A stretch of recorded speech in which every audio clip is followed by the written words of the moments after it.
그렇다면 자, 바울은 왜 이렇게까지 고린도 교회와 화해를 요청하고 있는 것입니까? 왜? 바울은 고린도 교회 말고도 개척한 교회가 많이 있어요. 그리고 지금까지 이 고린도 교회가 바울을 얼마나 상처 줬는지 몰라요. 네.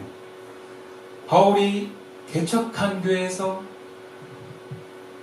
고린도 교회는요, 바울이 일하면서 세운 교회예요. 천막을 만들고 말이면서 굉장히 힘들게 세우면서 그 어려운 시절을 막 보냈던. 저는 바울의 마음을 조금 상상해 보는데, 제가 예를 들어서 막 부모님 집에 얹혀 살면서 이 시선교회를 개척했는데, 이 시선교회가 막 저를 막 비난하고 문종박대하고 그러면 그 마음이 어떻겠어요? 되게 화가 났을 것 같아요. 그리고 화가 나는 걸 떠나서 너무 삐져가지고 상처받았을 것 같아요. 그러면 다시 보고 싶지 않을 것 같아요. 뭐 화해하자 뭐 이런 얘기를 안 하고 그냥 그래 니도 알아서 해라. 잘 먹고 잘 살아라. 나를 사랑하는 교회도 얼마든지 있어. 뭐 그럴 것 같아요. 그럼 바울을 위해서 얼마나 헌신한 교회들이 많이 있었습니까? 바울이 표현해야 하면 나를 위해서 눈을 빼줄 만한 교인들도 있다. 교회가 바울을 얼마나 사랑했는지 몰라요. 근데 굳이 그럼에도 불구하고 바울이 고린도 교회와 화해를 이렇게까지 요청하는 이유가 뭘까요? 고린도 교회를 위해서입니다. 구체적으로 고린도 교회의 영성을 위해서, 그리고 고린도 교회의 사역을 위해서 그런 거예요. 바울이 하나님의 은혜 가운데 있는 한 바울을 통해서 세워지고 바울이 감당해야 될 전도 사역은요, 고린도 교회와 따로가 아니에요. 고린도 교회는 바울과 함께 이 남은 전도 사역을 감당해야 될 책임이 있습니다. 왜냐하면 바울을 통해서 은혜가 흘러가서 교회가 세워졌잖아요. 그러니까 이대로 바울을 버리고 바울과 틀어져 버리면 여러분 고린도 교회는요 얼마 안 가서 영적으로 뭔가 하나님을 통한 생명이 메말라 버릴 가능성이 많아요. 왜냐하면 바울을 쳐내는 것은 고린도 교인들의 욕심과 이심과 유혹 때문이지 하나님의 뜻이 아니에요. 하나님의 뜻은 뭡니까? 바울하고 연대를 해서 이방인의 사역을 더 풍성하게 하는 것이 고린도 교회를 향한 하나님의 뜻인데, 그걸 저버리고 고린도 교회가 마음대로 사역을 하겠다? 그러면 사역의 주체는 하나님이십니다. 사람이 아니에요. 하나님의 역사는 고린도 교인들의 입맛대로 그들의 바램대로 자기 만족에 취해서 신앙생활하는 그것이 아니라는 거예요. 만약에 그렇게 되면 그들은 이단이라든지 거짓 선자들에게 미혹을 당할 수밖에 없어요. 하나님이 지켜주지 않습니다. 우리가 유혹을 이길 힘이 없어요. 하나님이 지켜주시기 때문에 유혹을 이기는 거예요. 근데 하나님이 왜 지켜주시겠습니까? 하나님의 뜻 가운데 있기 때문에 지켜주시는 거예요. 근데 바울을 쳐내고 바울을 비난하고 바울의 사역에 제동을 건다. 그럼 하나님의 보호하심이 고린도 교회는 걷어질 수밖에 없습니다.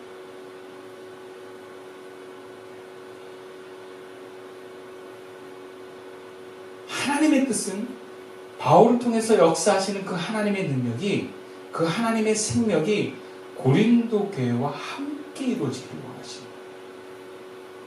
그런 의미에서 바울은 고린도 교회에 나랑 화해하자, 나랑 화목하게 하나님의 사역을 감당하자라고 얘기를 하는 것입니다. 성경에 보면 구약에 우리가 잘 알고 있는 그 축복받은 아브라함의 후손들의 이야기가 있어요. 그래서 아브라함의 축복을 누가 이어받아요? 이삭이 이어받습니다. 그죠? 그 이삭의 축복을 누가 받아요? 두 아들 중에 야곱이 받습니다. 그죠? 근데 이 야곱이 아들을 많이 낳아요. 아들을 많이 낳는데 하나님의 약속은 분명 아브라함의 계보로 있는 그 후손들을 다 축복하시는 것이 하나님의 약속이에요. 그런데 야곱의 10명의 아들들이 그 중에서 사랑을 받는 요셉을 시기해가지고 요셉을 자신의 공동체에서 제거하고 떼어내버립니다. 애굽의 노예로 팔아버려요. 근데 하나님의 축복은 어디로 갔냐면 요셉에게 갑니다. 그죠? 그래서 요셉에게 하나님의 생명과 하나님의 능력이 흐르기 시작해요. 이것은 아브라함으로부터 내려오는 축복이 요셉에게 지금 이어지고 있기 때문에 가능한 거예요. 그렇다면 야곱의 아들들이 아브라함으로부터 오는 생명의 능력을 회복하려면 요셉과 화해를 해야 돼요. 요셉과 화목하지 않고는 아무리 태생의 야곱의 친아들이라고 해도 그들의 축복은 끊어져 버려요. 그러니까 지금 현재 하나님의 생명에 흐르는 요셉과 화목한다는 건 뭐예요? 이어지는 거예요. 그래서 그 생명이 요셉을 통해서 다른 형제들에게 흐르게 되는 것이 하나님의 섭리 가운데 있어요. 그러니까 바울이 그런 존재라는 거예요. 하나님의 생명이 지금 바울에게 흐르고 있어요. 구원의 역사가 바울을 통해서 일어나고 있어요. 그러면 교회를 세우고 영적인 생명과 그 사명을 받아서 생명력이 넘치는 그런 교회가 되려면 그럼 바울과 떨어지면 안 돼요. 더군다나 바울이 세운 교회가 바울을 내쳐버린다? 그렇다면 고린도 교회에 흐르는 은혜는 머지않아서 끊어지고 말라져 버립니다. 어쩌면 바울은 그거를 봤을 것 같아요. 느꼈을 것 같아요. 그렇게 모욕을 당하고도 고린도 교회를 향해서 끊임없이 화해를 요청하는 건 자신의 자존심 때문이 아니에요. 고린도 교회와 그 성도들을 사랑해서 계속 요청하는 것이 나랑 화해하자. 그리고 나와 함께 이 사역을 이어가자. 그럼 하나님은요, 고린도 교회가 아니어도 얼마든지 바울과 함께 사역할 수 있습니다. 그럼 모세를 통해서 나온 수십만의 이스라엘 백성도 하나님이 버릴 수 있는 분이세요. 그리고 내가 모세 너를 통해서 또 다시 민족 세워주게 하실 수 있는 분이세요. 고린도 교회가 아니래도 하나님은 얼마든지 하나님의 사역은 완성될 수 있습니다. 근데 바울의 관점에서는 고린도 교회가 아니어도 되지만 고린도 교회, 자신이 세운 그 교회가 그 사역, 그 생명의 사역의 대열에 함께하기를 원하는 거예요. 그만큼 사랑합니다. 그거를 고린도 교회는 잘 못 보는 거죠. 바울이 없어도 그 교회가 잘 될 것 같은 그런 생각이 듭니다. 실제로 많은 교회가 그런 흐름을 놓쳐버리는 교회들이 많이 있어요. 역사와 전통이 있는 교회들이 역사와 전통만 있고 생명이 끊어지고 말라져 버리는 경우가 바로 여기에 있다고 봐요. 자신들의 교회 정체성과 하나님을 향한 뜻을 잃어버리고 영적인 어떤 하나님과의 어떤 통로를 잊어버렸기 때문에 이걸 영매라고 하거든요. 영적인 매개체. 영적인 매개체를 잊어버리면 그 교회에 흐르던 하나님의 은혜는 메마릅니다.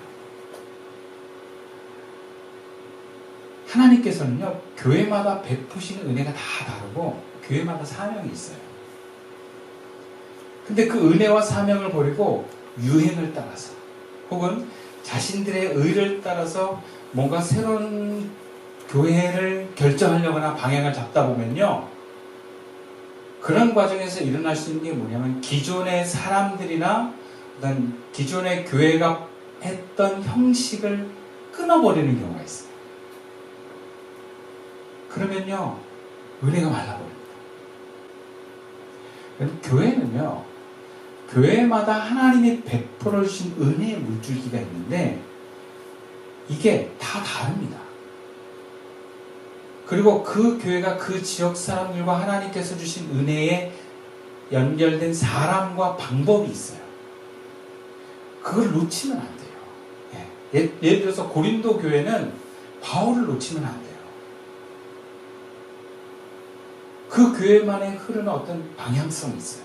전도면 전도, 성경 공부면 성경 공부, 구역 모이면 구역 모임, 이런 그 교회만의 부흥이 되고 하나님이 주신 은혜의 통로들이 있단 말이에요. 그거를 놓치면 안 되는데 그걸 놓치는 교회가 많아요. 네. 특히 다음 세대가 이렇게 바뀌어져 갈 때.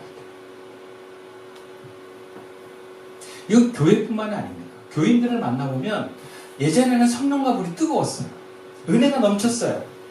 근데 이야기를 나가보면 그게 다 옛날 얘기예요. 지금은 안 그런 교인들이 많아요. 그냥 교회를 형식적으로 나가요. 예전에는 안 그랬는데. 그 성도의 마음에 하나님의 생명이, 그 뜨거운 생명이 느껴지지 않아요. 영혼이 말라버린 교인들이 참 많아요. 처음부터 안 그랬는데.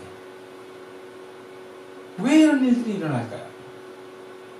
왜 한국교회가 지금 이런 어려움들이 일어나고, 왜 한국 교인들이 과거에는 뜨거웠는데 지금은 이렇게 영이, 생명력이 말라버리게 되는 일들이 일어날까요? 여러 가지 이유가 있겠죠.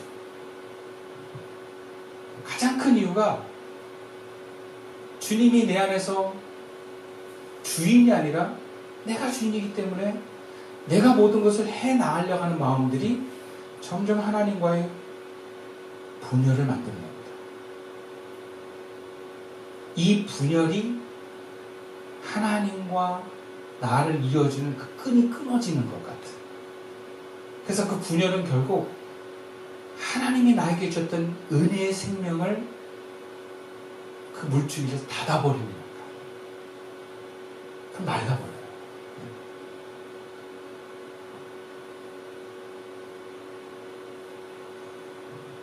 근데 내가 샘이 차라리 말랐어도 그 샘에 넘치는 어떤 사람에게 붙어있으면 좀 괜찮거나, 혹은 그 샘이 넘치는 어떤 교회에 내가 붙어있으면 얼마든지 회복이 될 수 있어요. 근데 그것도 놓쳐버리면 참 어렵습니다. 여러분 혼자서 신앙생활 해보세요. 그것은 사막에서 물을 얻기 위해서 혼자 땅을 파는 것과 같은 거예요. 불가능한 건 아닌데 어렵습니다. 내가 샘이 없으면 샘이 있는 사람에게 붙어야 돼요. 내가 생명력이 없으면 생명력 있는 교회에 내가 붙어야 돼요. 그리고 그 과정에서 궁극적으로 일어나는 작업이 바로 그리스도와 화해가 일어나는 거죠. 화해라는 것은 하나님과 나 사이에 채널이 열리는 거예요. 근데 왜 내가 채널이 닫혔었겠어요? 내가 주인이었기 때문에. 내가 내 인생 내 마음대로 살려고 했기 때문에. 그것을 회개하고 내려놓으면 주님과의 친밀이 열려요. 그래서 그 화해를 통해서 주님과의 친밀을 이어가는 것이 바로 그리스도와의 화목입니다. 화목. 주님은 저와 여러분 우리 교회 주시는 말씀입니다. 그리스도와 화목한 교회가 되십시오. 그렇다면 성도의 관점에서 그리스도와 화목한 성도는 어떤 사람입니까? 여러분에게 한번 묻고 싶어요. 여러분 그리스도와 화목하십니까? 그리스도와 화목하세요? 화목하다는 게 뭘까요? 내가 주님과의 친밀함이 있으면 화목한 걸까요? 근데 사실 우리는 그리스도와 친하다고 말할 수 있어요. 근데 그게 여러분 착각일 수도 있습니다. 목회자로서 수많은 성도들을 봤는데 내가 주님과 친하다고 말하는 분들 중에는 자칭 주님과 친하다는 분들이 있어요. 자칭. 왜냐하면 본인은 말로는 주님하고 친한데 느낌이 주님하고 친하면 주님이 느껴져야 되는데 주님이 안 느껴져. 그 예수님의 평안과 예수님의 사랑과 그 예수님의 거룩함이 안 느껴지고 막 그 사람의 에고가 막 느껴져요. 나 주님이랑 친해. 그런데 그 사람의 분노와 욕망과 어떤 그 센 기운이 느껴져. 주님과 친한 사람이 아니에요. 그러니까 우리도 그런 거 아닌가 한번 생각해 봐요. 자기는 주님하고 친하고 주님하고 화목하다고 얘기를 하는데 주님은 내 편이다 뭐 이렇게까지도 얘기하는데 그리스도의 향기가 안 나. 그리고 여러분 예수님의 화목을 이루는 사람은 그 예수님의 사랑이 흘러가야 되거든요. 근데 오히려 그 사랑을 끊어버리는 역할. 주님과 친한 사람일까요? 우리가 주님과 친밀하고 화목해야 되는 것은 맞는데 여러분 내가 주님과 정말 화목한가는 들여다봐야 돼요. 이것은 화목해야 된다가 아니라 화목한가를 보셔야 되는 문제예요. 내가 화목한가? 오늘 본문에서는 주님과 화목한 사람이 이런 사람이다. 크게 우리가 세 가지를 발견할 수 있어요. 첫 번째, 본문 10절 말씀입니다. 우리 함께 읽어볼까요? 10절 시작. 근심하는 자 같으나 항상 기뻐하고 가난한 자 같으나 많은 사람을 부유하게 하고 아무것도 없는 자 같으나 모든 것을 가진 자로다. 여러분 주님과 화목한 사람은요, 첫 번째 겉보기와는 달리 그 속이 내면이 넉넉한 사람입니다. 바울은 고린도 교회의 화해를 원하지만 먼저 내가 주님과 화목한 사도라는 것을 증명합니다. 그래서 내가 어떤 삶을 살았고 내 마음이 어떻다는 것을 표현하고 있어요. 남들 보기에 내가 근심하는 것 같고 남들 보기에 가난한 자 같고 남들 보기에 내가 아무것도 없는 것 같아. 근데 진짜 겉보기에도 그것도 사실이야. 근데 속은 다르다. 우리는 겉과 속을 똑같이 보려고 하는 경향이 있거든요. 예를 들어서 가난하면 마음도 가난한 줄 알아. 그죠? 왜? 되게 사람들이 그러니까. 뭔가 사람이 이렇게 부족하면 마음도 뭔가 부족해가지고 이렇게 초라해 보이는 사람인 줄 알아. 근데 바울은 뭐냐면 내가 겉보기에는 그렇게 보여도 나 속은 다르다. 내 속은 항상 기뻐. 내 속은 항상 넉넉해. 내가 돈이 많이 없는데 어떻게 하면 남을 부유하게 할까 난 그 생각한다. 내가 아무것도 없는 게 사실인데 내 마음은 넉넉하다. 예전에 교회에서 이런 간증들을 많이 했어요. 물질의 복을 받고 건강의 복을 받고 자식들이 좋은 대학 가고 믿음의 집안과 결혼을 하면 주님과 화목하다는 증거다. 그거 자랑했어요. 간증했어요. 실상은 아닌데. 물질이 보기에 힘들어도 없어도 건강에 문제가 생겼어도 집안이 별 볼 일 없어도 남들 보기에 부끄러운 뭔가 이렇게 부러운 만한 일이 없어도요 주님과 화목한 사람이 있어요. 어떤 사람이냐? 마음이 넉넉한 사람. 마음이 넉넉한 사람은요 남을 어떻게 도울까 생각해요. 네. 왜? 자기가 가난하지 않아요. 자기가 가난하면 나를 어떻게 채울까 이렇게 생각해요. 마음이 외로운 사람은 내가 어떻게 외롭지 않을까 그렇게 생각해요. 마음이 두려운 사람은 내가 어떻게 안 들어올까 그 생각하는데 마음이 넉넉하다는 건 뭐냐면 마음이 외롭지도 않고 두렵지도 않고 허하지도 않다는 거예요. 이런 사람의 특징은요 남에게 관심이 있어요. 요셉이 모함을 받고 감옥에 들어갔는데 간수장이가 보니까 얘는 마음이 죄인도 아니고 얘는 마음이 가난하지도 않아. 남한테 관심이 있어. 간수장을 맡기거든요. 그때 요셉이 한 행동이 뭐냐면 우리 죄수들이 어떤가 그거 늘 살피는 거야.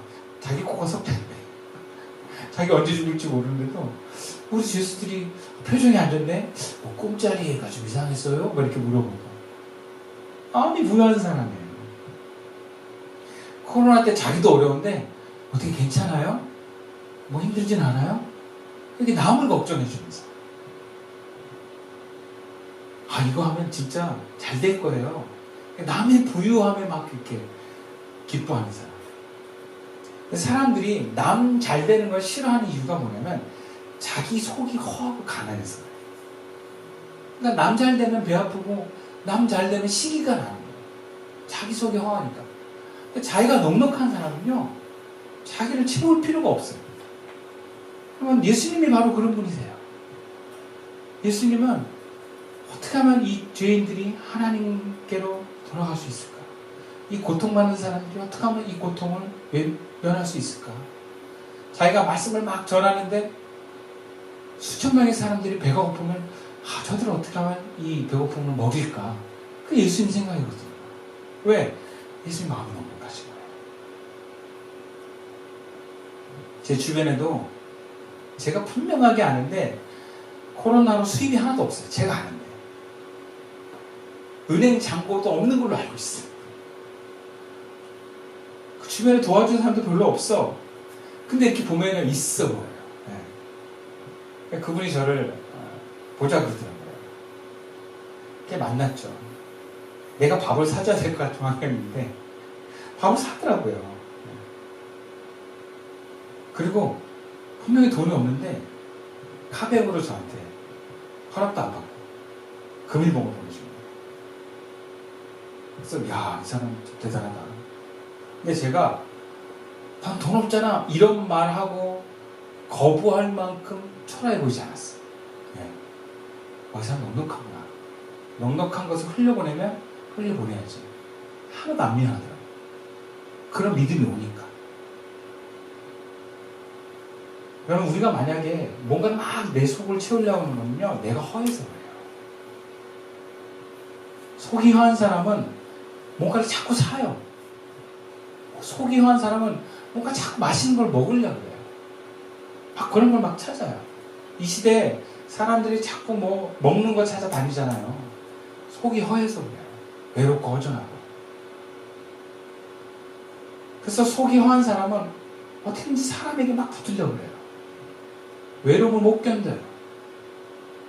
사람과 헤어지는 것을 막 못 견뎌요. 네. 이렇게 헤어지는 가운데 폭력 사태가 일어나는 이유가 이 헤어짐에 대한 두려움, 고통, 그걸 사람들이 못 견뎌내서 그래요. 근데 여러분, 우리는 살아보면 알잖아요. 얼마든지 만났다 헤어질 수 있는 거라는 거. 이게 다 속이 가난하고 허한 사람들이 많기 때문에 일어나는 현상입니다. 그런데 주님과 화목한 사람은 속이 허하지 않다는 거예요. 주님과 화목한 사람은 속이 넉넉하다는 거예요. 돈이 없는 게 사실인데 있어 보여요. 뭔가 명예도 없는데 굉장히 자신이 있어요. 심지어 결혼을 안 해도요, 외롭지 않아.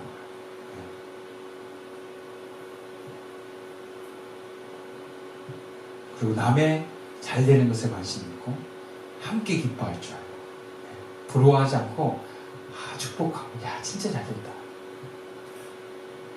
어저께 제가 그 김영철의 동네 한 바퀴 이거 되게 좋아하거든요, 제가. 보는데, 충무로의 어떤 식당에 아줌마, 장사를 생선 이렇게 찌개 이렇게 장사하는데 5만 원 이상을 먹으면 복권을 드립니다. 그래가지고 김영철 씨가 이거 당첨되면 어떡해요? 배 아파서 어떻게 했더니 더 좋죠. 이거 손님이 당첨되면 더 좋죠. 반 나눠야 되지 않겠어요? 다 가져야죠. 다 드려야죠. 야, 그 아주머니 참 대단하더라고요. 남편이 일찍 돌아가셔가지고 어쩔 수 없이 그 서울의 그 충무로의 한복판에서 음식 장사를 33년을 하셨는데 그렇게 남의 축복을 하는 분들의 모습이 야, 이 아주머니 정말 노력하다. 본인이 그러더라고. 자기는 참 행복하다. 네. 남들 보기에는 남편도 없지, 돈도 없지, 뭔가 막 없어 보이는 것 투성이고 뭐 시간도 크지도 않아요. 근데 자기는 행복하대. 네. 요 로또 같은 거 돼서 잘 되면 자기 더 행복하대. 와. 예수를 믿는지 안 믿는지 모르겠는데 그리스도 화목한 사람이 바로 그런 사람이 아닐까. 그래서 주님과 화목한 사람은요, 얼굴에 늘 감사와 기쁨이 있어요. 남을 향해서는 지적보다 축복과 공감이 있어요. 근데 속이 인색한 사람은요, 지적을 많이 해요. 너 이거 틀렸어. 너 이거 잘못했어.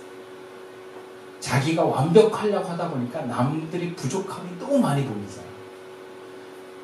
자기 속이 가난해서